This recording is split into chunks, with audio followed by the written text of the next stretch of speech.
E tham, Egnatia fitusi nuk gjykohet, shprehjem ato mendime dhe atë se çfarë arriti, por Vllaznia dhe Elbasani ishin afër, pra, po themi rivalët kryesor në këtë pikë, se rivalet kryesor i kishte Vllaznia deri para pak javësh, u shpall kampione, por megjithatë tashmë mbyll ato në vendin e dytë Elbasani dhe në tretin Vllaznia. Asnjëra prej tyre nuk arriti dot që të rikthehej te titulli kampion. Ka shumë i munguar te të dyja skuadrat, duhet thënë. Vllaznia bë viti i dytë me fjalë që tenton dalë kampion, por nuk arrin në finalizim.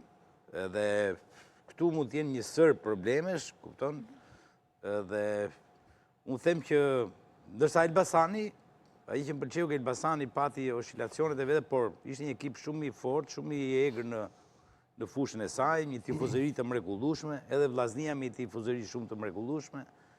Pa çka që tifozëria kampion mbetet Tirana e Bensorës dhe e Partizanit, pse jo.